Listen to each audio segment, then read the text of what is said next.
یہ پہچان ہے میرے اکابر کی، اور اسی پہچان پر یہ جوانیاں کٹی ہیں، اسی اعتماد پر یہ قربانیاں دی گئی ہیں۔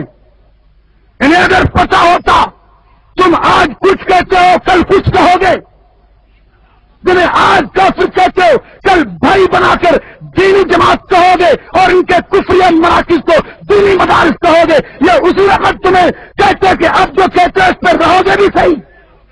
انہوں نے اکابر کو پڑھا تھا، اکابر کو دیکھا تھا، ان کی باتیں معلوم تھی کہ اب جسے کہہ دیا کہ تو دین کا دشمن ہے، جسے کہہ دیا تو خدا کا دشمن ہے، پھر یہ اسے اپنا بھی دشمن سمجھتے ہیں، اس سے دوستی نہیں کریں گے۔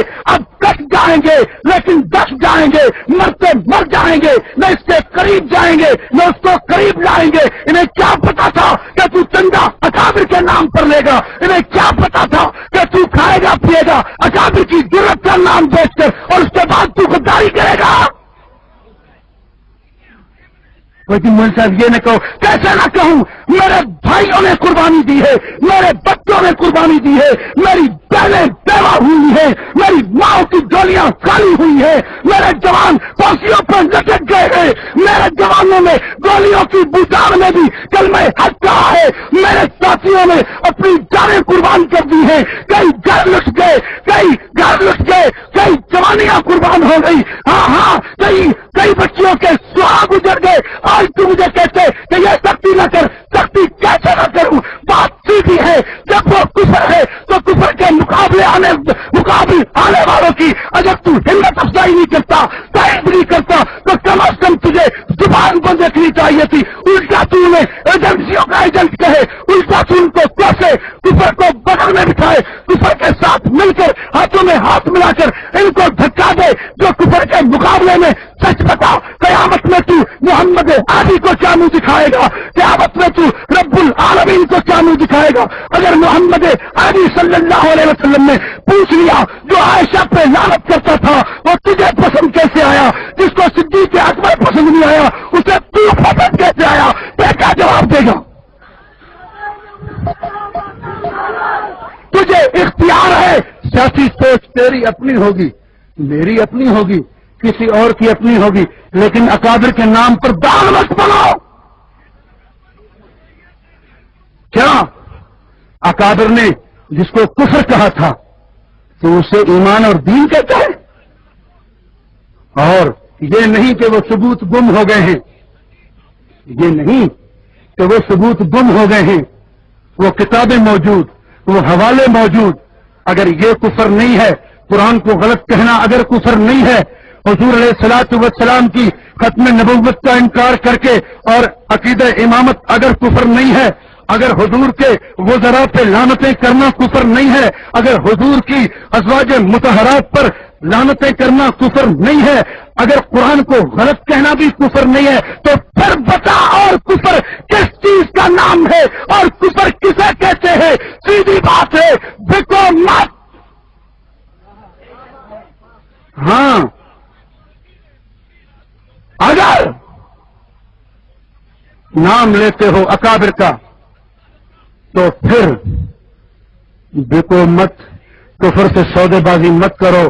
مجھے اس پر اختلاف نہیں، تم ہندوؤں کو بھی ساتھ ملا لو، سکھوں کو بھی ملا لو، قادیانیوں کو بھی ملا لو، تمہارا اگر مزاج مانتا ہے، تمہاری غیرت مانتی ہے تو ملاؤ، لیکن انہیں مسلمان مت کہو، انہیں دینی جماعت مت کہو، کسی مراکز کو دینی مدارس مت کہو۔ فلاں مصیبت فلاں مصیبت فلاں مصیبت، کوئی مصیبت نہیں ہے۔ موحد کس چیز کے ہو، توحید کس چیز کا نام ہے؟ کوئی ایسی مصیبت نہیں ہے جس کی وجہ سے کفر کو اسلام کہا جا سکے، کوئی کفر کو اسلام کہنے کی وجہ نہیں ہے، ایسی کوئی وجہ نہیں ہے، کوئی وجہ نہیں ہے، کوئی وجہ نہیں ہے کہ کفر کو دین کہا جائے، اسلام کہا جائے، کفری مراکز کو دینی مدارس کہا جائے، ایسی کوئی وجہ نہیں ہے۔ لیصیبنا الا ما كتب اللہ لنا وہ مولانا۔ ہاں مصیبت وہ آئے گی جو اللہ کی طرف سے لکھی ہوگی۔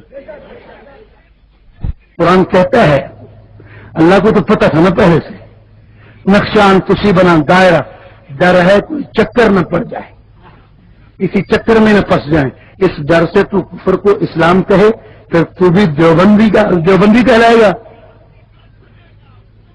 یاد رکھ دیوبندیت غیرت کا نام ہے, دیوبندیت جرت کا نام. بول دیوبندیت غیرت کا نام ہے. اگر صحیح ہے تو بول, بے شک نہیں ہے تو اعتراض کر. دیوبندیت غیرت کا نام ہے, مسلکن دیوبندیت جرت کا نام ہے. اور اگر نہیں تو دیوبند میں کئی سکھ بھی رہتے ہیں. کیوں حضرت؟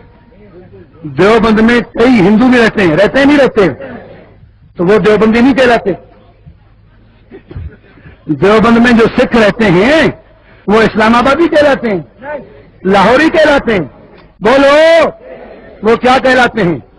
پھر تو ویسا دیوبندی ہوگا, حسین احمد مدنی جیسا دیوبندی نہیں ہوگا.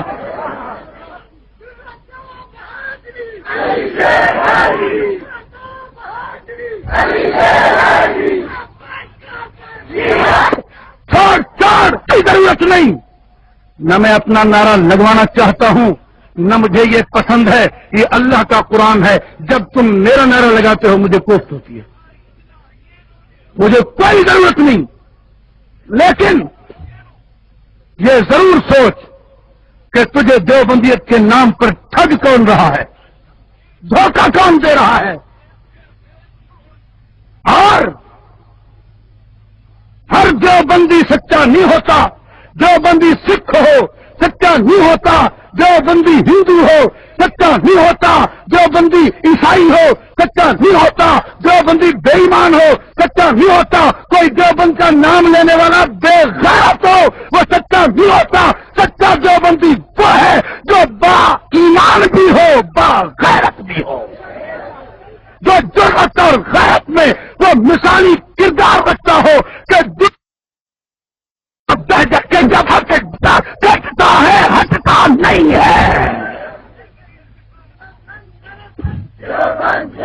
ہاں میرے دوست, عرض کر رہا تھا صحابہ کی تعریف تو اللہ نے کی ہے, اور ہم اگر ان سے وفا کریں گے, اگر ہم ان کی تعریف کریں گے, ان کی شان بیان کریں گے, ان کی عزت بیان کریں گے تو اللہ ہمیں عزت دے گا. اللہ تعالی ہم سب کو صحابہ کرام کی غلامی نصیب فرمائے. یہ سوال ہے ملت اسلامیہ کیوں بنائی؟ بھائی آپ کو جواب تو آ گیا ہے, نیا بھی سیدھی بات ہے بابو. اگر تو دینی جماعت کہتا ہے, اس جماعت کو جو ابو بکر صدیق پہ لعنت کرنا ایمان سمجھتی ہو, تو میں تیرے اس دینی جماعت میں شامل نہیں ہو سکتا. اللہ تعالی ہم سب کو غیرت سے, ہمت سے, جرأت سے, استقامت سے حق پہ رہنے کی توفیق عطا فرمائے. بیٹھ جاؤ, بولو نہیں, بیٹھ جاؤ, چپ کر کے بیٹھ جاؤ. ایک منٹ کے لیے سب ساتھی بیٹھ جائیں آرام سے. ہاں دے دو کیا ہے.